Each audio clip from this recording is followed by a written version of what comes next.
Le judaïsme est une religion de l'espérance, portée vers l'attente du Messie annoncé par les prophètes de la Bible juive il y a maintenant plusieurs millénaires. Or, une critique du judaïsme ne peut faire l'impasse sur l'affirmation chrétienne de l'accomplissement de ces prophéties en Jésus. Précisons, avant d'entrer dans le vif du sujet, qu'il ne s'agit pas d'une émission sur les prophéties en général, que nous aurons l'occasion de faire plus tard, mais bien d'une émission consacrée à une critique du judaïsme sous le prisme des prophéties messianiques. Les chrétiens comptent en effet plus de 300 prophéties de la Bible juive réalisées en Jésus. Parmi celles-ci, plusieurs pourraient tomber sous le coup de critiques telles que Jésus les connaissait, il lui était donc aisé de les accomplir pour prétendre être le Messie sans que ce soit nécessairement le cas. Des prophéties telles que son entrée à Jérusalem sur un âne ou son silence face à ses accusateurs rentrent dans cette catégorie et nous comprenons en quoi elles n'impressionnent pas les Juifs. Il en est tout autrement pour les nombreuses prophéties que Jésus n'aurait pu accomplir de lui-même parce qu'elles engageaient des événements ou des personnes qu'il ne pouvait contrôler en tant qu'homme. Ainsi en est-il de plusieurs prophéties concernant la naissance du Messie. Comme annoncé, Jésus est né d'une vierge, à Bethléem, de la tribu de Juda, il est un descendant de Jessé, de David, et des rois lui ont apporté de l'or et de l'encens. Mais ça ne s'arrête pas là.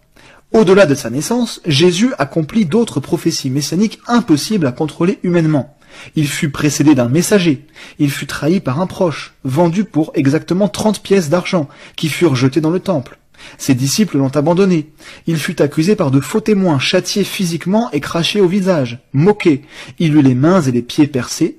Il fut compté parmi les criminels, rejeté par les Juifs, par ses proches, haï sans raison, ses vêtements furent partagés, on lui donna du vinaigre à boire, ses os ne furent pas brisés, il fut percé, puis il fut enterré dans la tombe d'un homme riche.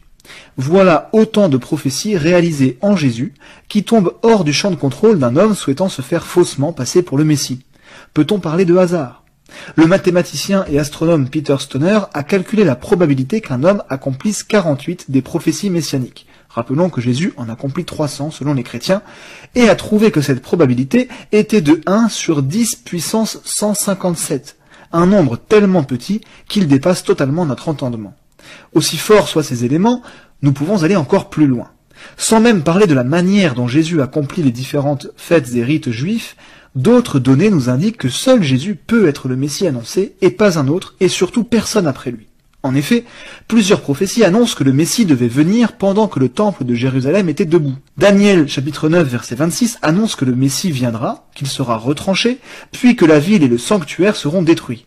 Or, lorsque Jésus a exercé son ministère, le temple de Jérusalem était debout, puis Jésus fut crucifié, et quelques années plus tard, en l'an 70, la ville fut mise à sac et le temple fut détruit, sans jamais avoir été reconstruit depuis. Aujourd'hui, c'est d'ailleurs une mosquée, le dôme du rocher, qui est érigée sur ces vestiges. En Genèse 49:10, il est prophétisé que le sceptre ne s'éloignera pas de la tribu de Juda jusqu'à ce que le Messie vienne. Or, le Talmud lui-même reconnaît que le pouvoir judiciaire du Sanhédrin a cessé, que la tribu de Juda a perdu son autorité, ce qui s'est passé du temps de Jésus lors de l'occupation romaine, lorsque Hérode le Grand, un non-juif, régna sur la Palestine.